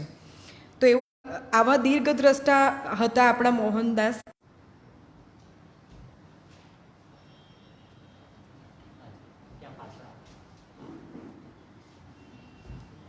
તમે આજે પુસ્તકની સમીક્ષા કરી એને માટે મૂલ્યાંકન માટે શબ્દો ઓછા પડે, કારણ કે યુવા પેઢી ગાંધીજી, કારણ કે તમે તમારી આ જે પર્સનાલિટી છે ને વ્યક્તિત્વ આપનું છે એ જો તેમ લાગે તમારી પાસે એવા ઘણા બધા લેખકો નવલકથાઓ પણ આ ભૂલી શક્યા તો તમે આ ગાંધીને પસંદ કર્યા એ કંઈક તમારો કંઈક ઉપરવાળાનો કંઈ આશીર્વાદ લાગે છે. કારણ કે ગાંધીજી તો એમાં હું લેવાનું એ ડોરામાં હું લેવાનું એ તો મળી ગયો સત્યાનાશવાળી આ શબ્દો યુવા પેઢી જ્યારે તમે જ્યારે આજે આવ્યા છે એ કેટલાક લખતા હતા પ્રવચન. બીજું કે તમે એ શહેરમાં આવ્યા છો કે જ્યાં ગાંધીના પગલાં પડે. તમે જાઓ તો સુરતથી આવ્યા છો તો જાઓ તો એ 10 જ મિનિટમાં ગાંધીજી 1930માં રહ્યા હતા એ વાડી છે, અહીંયા રાત્રિવાસ કર્યો 23મો પડાવ ગાંધીનો આ શહેરમાં. એ એવી જગ્યા પર તમે આવ્યા કે તમને ઉર્જા હવે વધારે મળશે. આપ જે આઈએસ થવા માંગો છો કે જે કંઈ થવા માંગો છો તેમાં આજનો પ્રસંગ તમને નવી ઉર્જા આપશે. મેં ગાંધી વિશે બોલવું એ તો બહુ મોટો સાગર છે, પણ હું તમને એક મારા મંડળ વચ્ચે આમંત્રણ આપું છું કે દર વર્ષે અહીંયા ગાંધી મેળો થાય છે અને એ ગાંધી મેળામાં ઘણા જેને અત્યારે ભારત રત્ન છે તે વાપીના અમારા ગફુરભાઈ તિલક છે, એ બધા લોકો કામ કરે છે. ત્યારે અમે વક્તા આવે કે ખારીદારી લાકડીને ઉપર સ્ટેજ પર આવે કે ગાંધી વિશે બોલે ત્યારે અમે શોધીએ કે કંઈ યુવા વક્તા મળે. હવે અમારી નજર તમારા એ અમારો સૌથી મોટો ગાંધી હતો. ત્યારે હું મારી વિનંતી વચ્ચે આમંત્રણ આપીશ, તમે જરૂરથી આવજો. મને ખૂબ ગમ્યું અને ગાંધીજીનું તો દક્ષિણ આફ્રિકાનો સત્યાગ્રહમાં રહ્યા છે. તમે આજે એવી જગ્યા પર આવ્યો છો કે તમે જે એટલે મને ગમ્યું ને બીજું તમારી પર્સનાલિટી પ્રમાણે આ લેખકને પસંદ કર્યું એ બધું ઘણા બધા પર્સનાલિટી વાળા બધા પુસ્તકો લેખકો તો તમે ખરેખર તમારા થકી ગાંધી જીવન ભૂમિ છે અને ઐતિહાસિક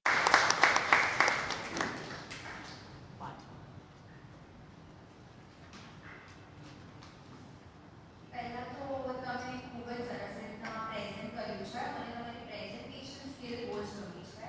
અને બીજું જેમ કે મેં કીધું કે યંગ જે અત્યારનું યુથ છે એ લોકોના માઇન્ડમાં ગાંધીજી માટે પરસેપ્શન્સ બહુ બધા છે ને ઘણા નેગેટિવ છે. મારા પોતાના એવા હતા.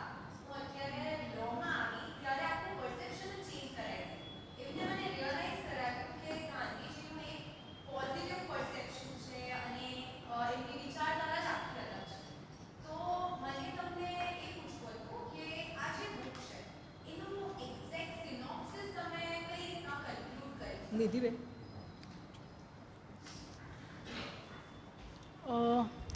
બુકનું એક્ઝેક્ટ કન્ક્લુઝન તમે પૂછો છો ને? બુકમાં શું છે, તમે બુક વાંચશો ને તો સ્વરાજ અંગેના પણ આપણું તે ટાઈમનું ઇન્ડિયા કેવું હતું, તે ટાઈમના લોકો કેવા હતા, સમાજ કઈ રીતનું હતું અને આપણે છે ને લડત કરવાની સાચી રીત કદાચ તમને આ પુસ્તકમાંથી મળી રહે.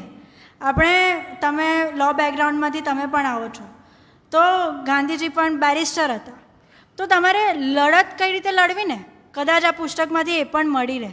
સત્યાગ્રહ એટલે આપણે એવું સમજીએ ને કે સત્યાગ્રહનો આપણા મગજમાં એક મર્યાદિત વિચાર કેવો હોય, ભૂખ હડતાલ, એ જ આપણા મગજમાં આવતું હોય.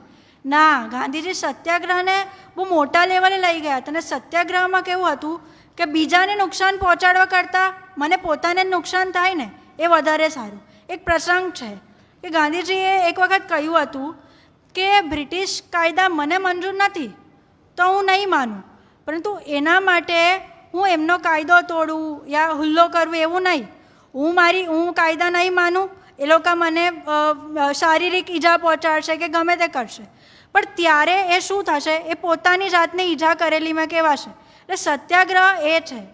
તો આ રીતનું પુસ્તકનું એક કન્ક્લુઝન નીકળી શકે. એમાંથી તમને તે સમયનો સમાજ, લોકો, સ્વરાજ અંગેના વિચારો બ્રોડર થશે, સત્યાગ્રહ વિશે ખબર પડશે, ને એઝ અ લો સ્ટુડન્ટ લડત કઈ રીતે આપી શકાય, એથિકલી લડત ખબર પડી શકશે.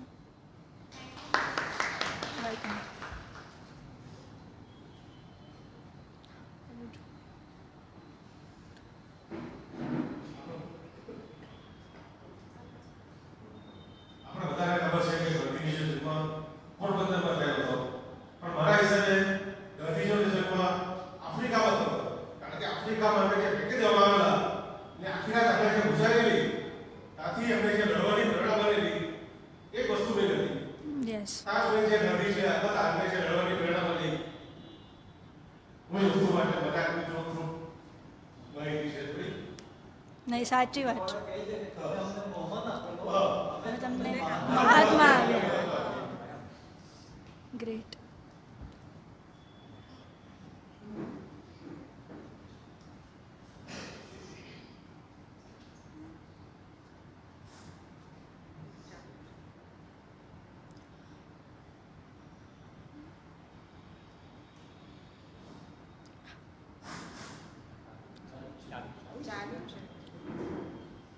હમણાં જ કંઈ પણ વિચારો પ્રગટ કરવા પહેલાં જીવુભાઈને એક સવાલ પૂછ્યો કે સયાજી લાઇબ્રેરીમાં યુવા વાર્તાલાપ કેટલા વર્ષોથી ચાલે છે.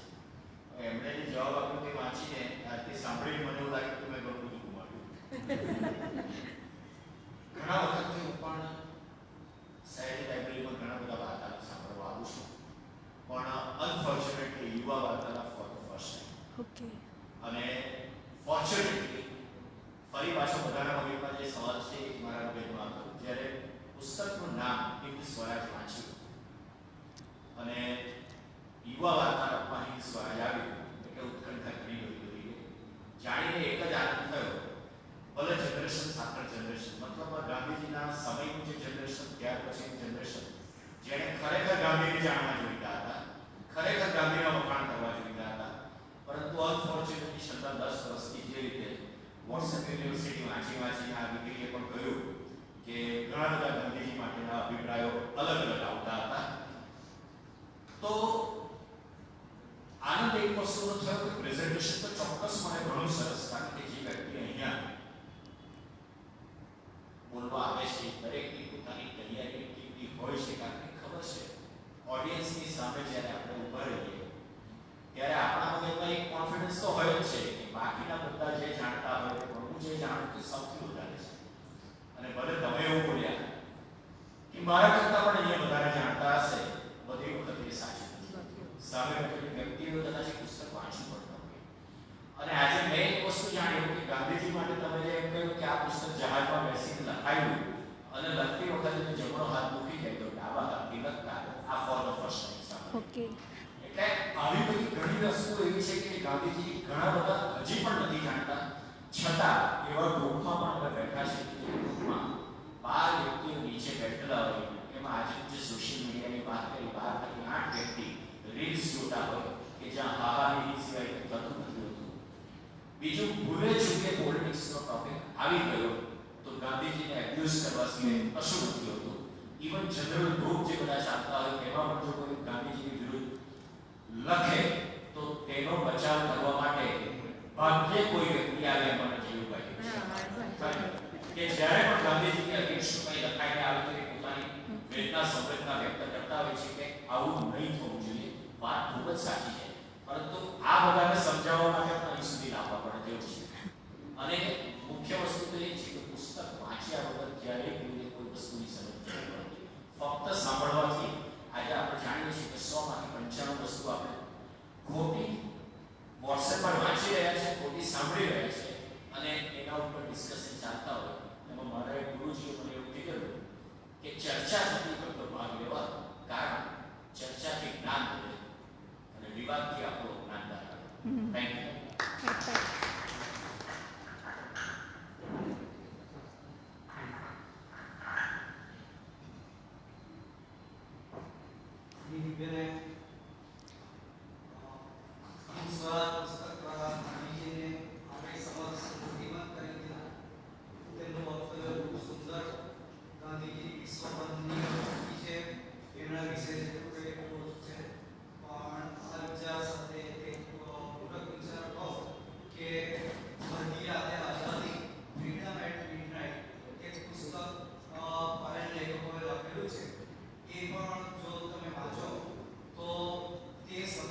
ભારતની જે વાસ્તવિકતા છે કે ઘણી બધી આપણને ખબર પડી જાય આપણી પાસે કેવા પ્રશ્નો હતા, કેવી સમસ્યાઓ હતી, એ બધું આપણને ખબર પડે. તો મારે અહીં આટલું જ કહેવાનું છે કે આ પુસ્તક જો તમને વાંચવા પડે તો ખાસ વાંચો.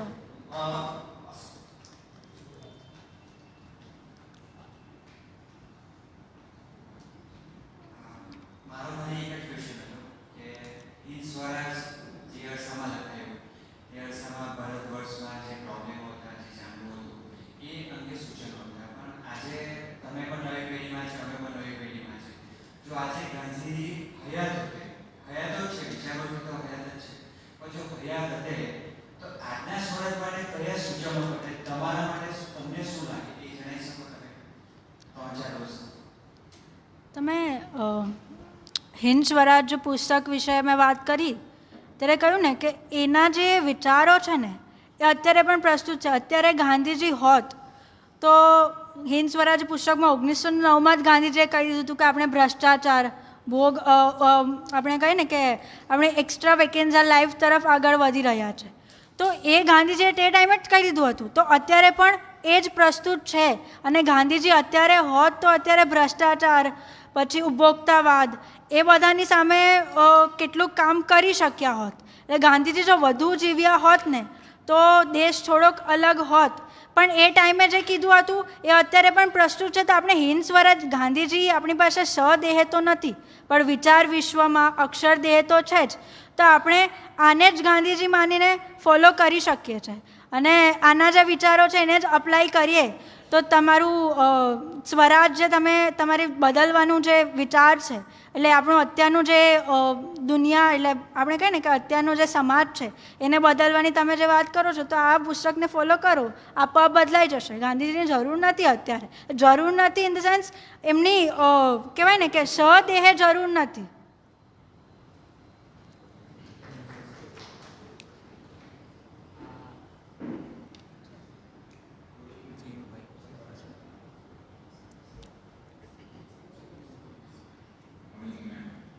સર્વિસ કરું છું. ઓકે મેડમ આમાં એક ચેપ્ટર છે જેમાં એમણે આપણે પાર્લામેન્ટ વિશે થોડા હાર્શ વર્ડ મહાત્મા ગાંધીએ યુઝ કર્યા. હું યુઝ નહીં કરતો પબ્લિક માટે. શું લાગે અત્યારે એ વસ્તુ લાગુ પડે છે આપણી પાર્લામેન્ટને? તદ્દન સાચી વાત છે, લાગુ પડે છે. હા પડે છે લાગુ. એમણે બહુ હાર્શ વર્ડ યુઝ હા એ મને પણ હા ઓકે ઓકે. અને એ તમે વાંચ્યું હશે, તમને આઈડિયા હશે જ. તો અત્યારની પાર્લામેન્ટમાં તમે જોઈ જ શકો છો એ પાર્લામેન્ટ માટે એમણે જે શબ્દો કીધા એવું પણ ના બોલી શકું, બટ એ શબ્દો એમણે જે તે વખતે 1909માં જોયું હતું એ અત્યારે તમે પણ જોતા હો, તમે પણ લો બેકગ્રાઉન્ડથી છો એટલે કરંટ ન્યૂઝથી અપડેટેડ રહેતા જ હશો. અત્યારની પાર્લામેન્ટમાં શું થઈ રહ્યું છે અહીંયા બેઠેલા બધાઓને જ ખબર હોય છે.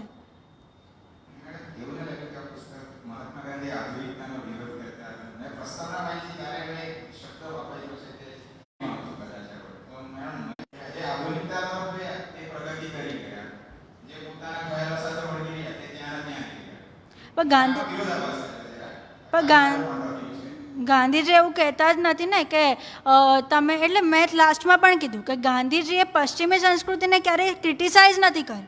એમણે શું કીધું, આંધ્રું અનુકરણ ના કરો. તમે આપણું તમને ખબર હોય આપણું બંધારણ, તમે લોના બેકગ્રાઉન્ડથી તો તમને ખબર છે આપના બંધારણમાંથી જે બધું અલગ અલગ લેવાયું છે, ફંડામેન્ટલ રાઇટ્સ છે, ડ્યુટીઝ છે, એ આપણે દુનિયાના દેશોમાંથી લીધા છે.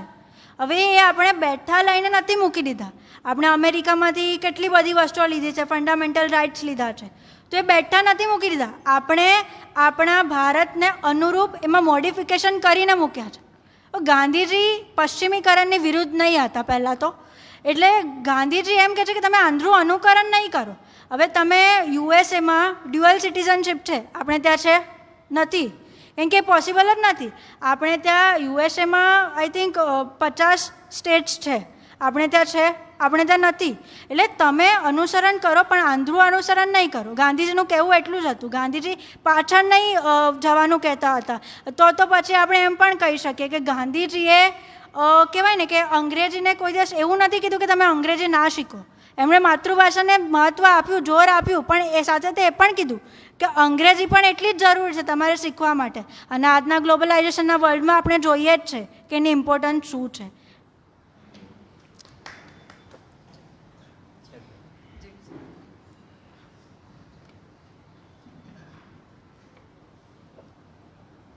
સૌપ્રથમ તો નિધિજીને ખૂબ ખૂબ અભિનંદન. Thank you. મને લાગે છે કે તમારા થકી અથવા તો આ ગાંધીજી તરફ વળવાની શરૂઆત થાય છે. તમને પુસ્તકો બહુ ગમે છે, તેથી ગાંધી ગમે. ગાંધી પણ ખૂબ મોટા વચન હતા, જબરદસ્ત.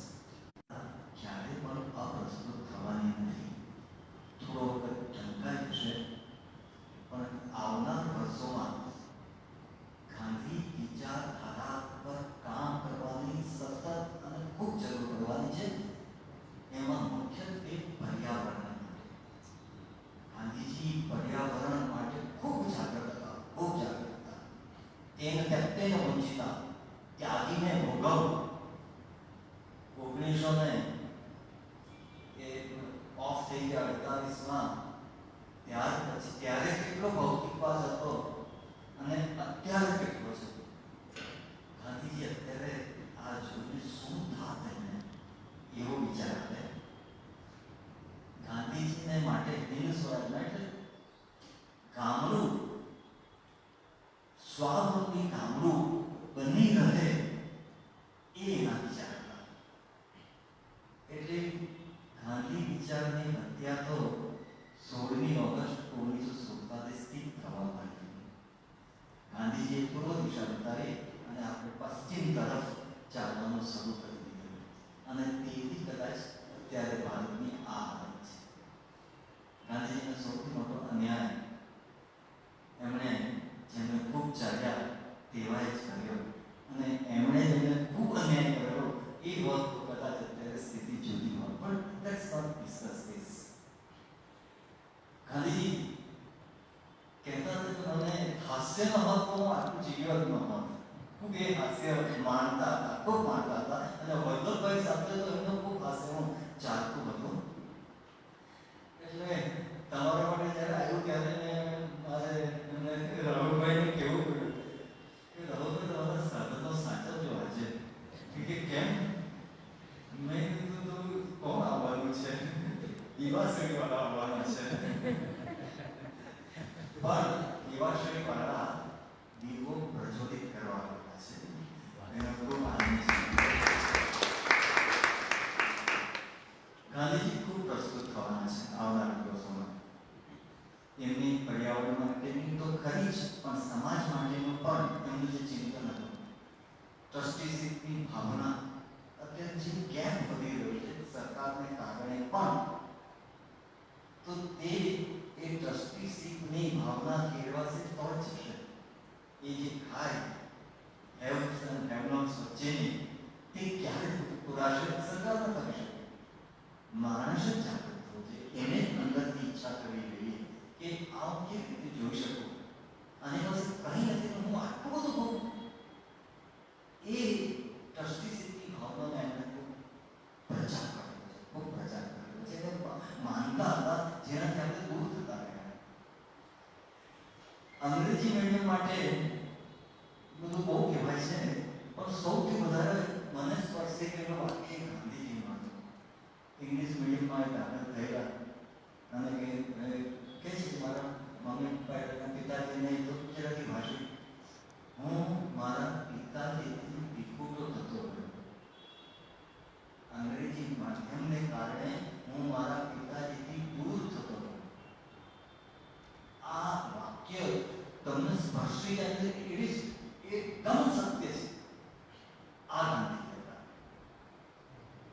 અંગ્રેજી શા માટે મીડિયમ તરીકે શા માટે ન હોવું જોઈએ? તો આ છે. હજુ આપણું કલ્ચર એવું નથી પિતા સાથે તમે અંગ્રેજીમાં વાત કરવા, પિતા સાથે નથી પણ હું મારા પિતાથી વિખૂટો થતો ગયો.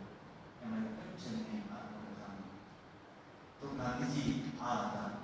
ગાંધીજી વિશે એક અમે પણ પુસ્તક કરવાના હતા. ગાંધીજી ખૂબ મોટા વાચક, એટલે માધ્યમભાઈ સાથે મળીને નક્કી પણ કર્યું, ખૂબ એમાં થોડું આરંભિક કાર્ય પણ શરૂ કર્યું હતું. ગાંધીજીએ વાંચેલા પુસ્તકોની યાદી બનાવવી.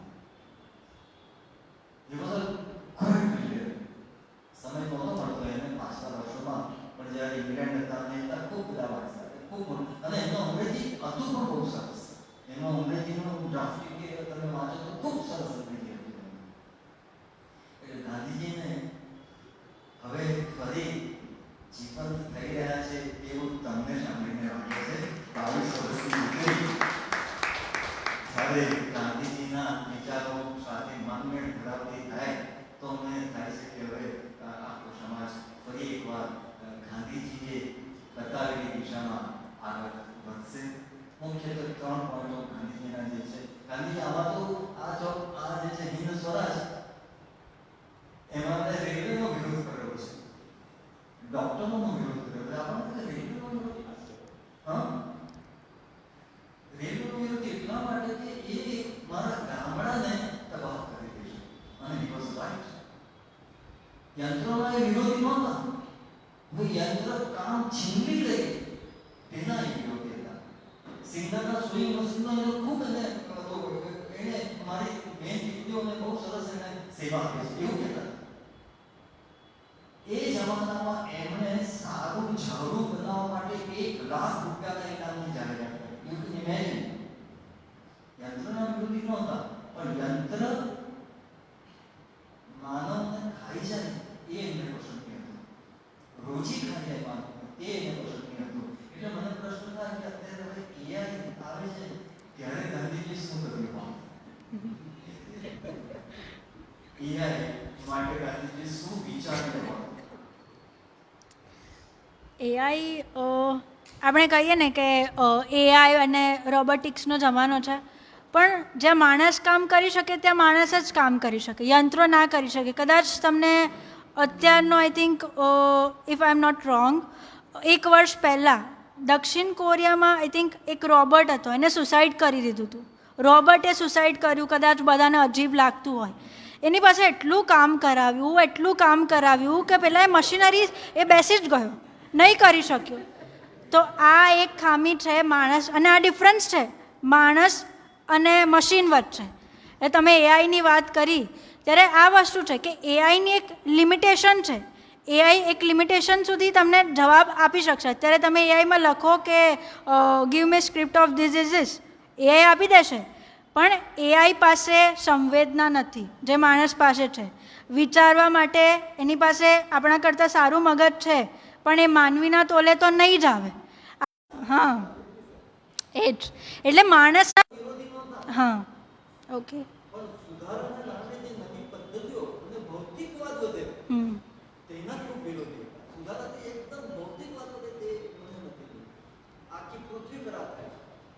મારી થોડી સગવડ માટે હું એસી 24 કલાક વાપરું, હું જ્યાં જાઉં ત્યાં મોટરમાં જાઉં ને એનાથી પૃથ્વી બગડે છે. ગાંધીજી એના વિરુદ્ધ. ઓકે ખૂબ ખૂબ આભાર નિધિબેન. હવે હું દીપકભાઈને આપણા વાર્તાલાપના સમાપન માટે આમંત્રિત કરીશ.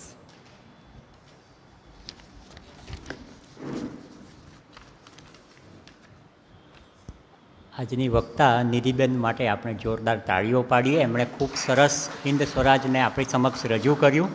નિધિબેન, આપનો ખૂબ ખૂબ આભાર. આજે બાળકો, યુવાનો, મહિલાઓ, વડીલો મળીને આ હોલમાં 50થી પણ વધુ શ્રોતાઓ હાજર હતા. એનો પણ ખૂબ આનંદ છે. એ શ્રોતાઓ માટે આપણે તાળીઓ પાડીએ. એ સૌનો પણ ખૂબ ખૂબ આભાર. 2 અગત્યની જાહેરાતો છે. દર રવિવારે સવારે 8:30 થી 8:10 દરમિયાન આ હોલમાં સહવાચન પ્રવૃત્તિ ચાલે છે. આપ સૌ એમાં અવશ્ય ભાગ લેજો. બીજી એક જાહેરાત કે આવતા મહિને 1 નવેમ્બર આવે છે, પહેલો શનિવાર, યુવા વાર્તાલાપ. એમાં ભરૂચથી યુવા વક્તા આવે છે.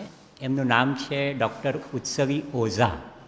એવો હોમિયોપેથિક ડૉક્ટર છે અને બહુ સરસ એક પુસ્તક છે, એક નવો વિષય છે એ પુસ્તકનું. યુવાનો હવે વિષય વૈવિધ્યવાળા પુસ્તકો અહીંથી રજૂ કરે છે. તો એક ગચર ગોચર કરીને એક અંગ્રેજી પુસ્તક છે. એ પુસ્તકનો વિષય છે મનોવૈજ્ઞાનિક નાટ્ય નવલકથા છે. મૂળ કન્નડ ભાષામાં લખાયેલું એ પુસ્તક, એનો અંગ્રેજી અનુવાદ થયો અને એ ગચર ગોચર પર 1 નવેમ્બરે દિવાળી પછી ઉત્સવીબેન ઓઝા ભરૂચથી આવીને વાર્તાલાપ આપશે. તો આપ સૌ એમાં અવશ્ય આવજો. એક ખાસ વાત કરવાની કે આપણી લાઇબ્રેરીમાં બીજે માળે ગાંધી સાહિત્ય વિભાગ છે. એમાં ગુજરાતી, હિન્દી, અંગ્રેજી, મરાઠી આ બધી ભાષાઓ મળીને 8,320 પુસ્તકો છે બીજે માળે. તો આપણે ગાંધી સાહિત્ય વિભાગ જોવો પણ જોઈએ. અને બીજું મારે ખાસ ઉમેરવું જોઈએ, અને મને કહેતા આના જીવન પર કે એમના સાહિત્ય ઉપર જે વિદ્યાર્થીઓ એમફિલ પીએચડી કરતા હોય છે, તો આપણી લાઇબ્રેરીના આ ગાંધી સાહિત્ય વિભાગનો લાભ પારડોલી, વ્યારા અને સુરતના જે આ રિસર્ચ કરતા વિદ્યાર્થીઓ પણ લે છે. તેઓ અહીંયા આવે અને આ ગાંધી સાહિત્ય વિભાગનો લાભ લઈને એમનું રિસર્ચ વર્ક આગળ વધાવે છે. તો આટલો બધો સમૃદ્ધ આપણી લાઇબ્રેરીમાં ગાંધી સાહિત્ય વિભાગ છે, એનો આપણે લાભ લઈશું. અને છેલ્લે એક જ વાત કે છેલ્લી હું તમને એક જ મિનિટમાં આપણે કાર્યક્રમ પૂરો કરીશું. ગાંધીજી સમય પાલનના પણ બહુ ચુસ્ત આગ્રહી હતા, તો આપણે 1 મિનિટમાં કાર્યક્રમ પૂરો કરીશું. પણ એક મારે કહેવું છે કે યુવા વક્તાઓ અહીંથી કેટલી બધી વિષય વૈવિધ્ય ધરાવતા પુસ્તકો રજૂ કરે છે. છેલ્લા 6-7 મહિનાના પુસ્તકોની વાત કરું તો અહીંથી યુવા વક્તાઓ દ્વારા ઇન્દિરા નોઈની આત્મકથા પર બોલાયું છે. સરશ્રી જે મોટા ફિલોસોફર છે એમના પુસ્તક પર પણ બોલાયું છે. ઓશો રજનીશના બાળપણના પુસ્તક ઉપર પણ બોલાયું છે. ડૉક્ટર નિમિત ઓઝાની બહુ જાણીતી નવલકથા સટોરી પર પણ અહીંથી બોલાયું છે. એલ્કેમિસ્ટ ખૂબ વિશ્વ પ્રસિદ્ધ પુસ્તક, એનું અહીંથી હિન્દીમાં વાર્તાલાપ અપાયો છે. 2 મહિના પહેલાં ભગવદ્ ગીતા ઉપર અહીંથી વાર્તાલાપ યોજાયેલો. એક યુવા વક્તા સુરતના ડૉક્ટર બેન આવેલા અને બહુ સરસ ભગવદ્ ગીતા પર 1 કલાક તેઓ બોલેલા. ગયા મહિને એન અનકોમન લવ સુધામૂર્તિ અને નારાયણ મૂર્તિની અસાધારણ પ્રેમકથા ઉપરથી પણ અહીંથી બોલાઈ ચૂક્યું છે. અને આજે નિધિબેને હિન્દ સ્વરાજ પુસ્તક ઉપર અહીંથી વાર્તાલાપ આપ્યો અને આવતે મહિને ગજર ગોચર પુસ્તક ઉપરથી. એટલે આ બધું માહિતી આપવાનો આશય એક જ કે યુવાનો વિષય વૈવિધ્ય બધા અલગ અલગ યુવાનો એમના પસંદના સરસ મજાના પુસ્તકો વાંચે છે અને એને ખૂબ સારી રીતે રજૂ કરે છે. અહીંથી માત્ર ઇન્સ્પિરેશનલ કે મોટિવેશનલ પુસ્તકો ઉપર જ બોલાય છે એવું નથી. પુસ્તકોનું અને સાહિત્યનું વિશ્વ ખૂબ વિશાળ છે. અને ઉમેશભાઈ છેલ્લા 22 વર્ષથી આ યુવા વાર્તાલાપ ખૂબ સરસ રીતે ચાલે છે.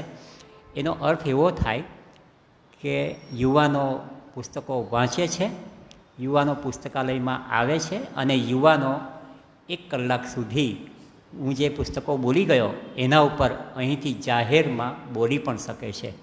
તો આજના યુવાનો માટે આપણે જરા પણ નિરાશ થવાની જરૂર નથી. આ એક વાત સાથે હવે નજીકના ભવિષ્યમાં દિવાળી આવી રહી છે, તો આપ સૌને દિવાળી, નવા વર્ષની ખૂબ ખૂબ શુભેચ્છા. પર્યાવરણને નુકસાન ન થાય એ રીતે આપણે દિવાળી ઉજવીશું. ખૂબ ખૂબ આભાર. ધન્યવાદ. શુભરાત્રિ.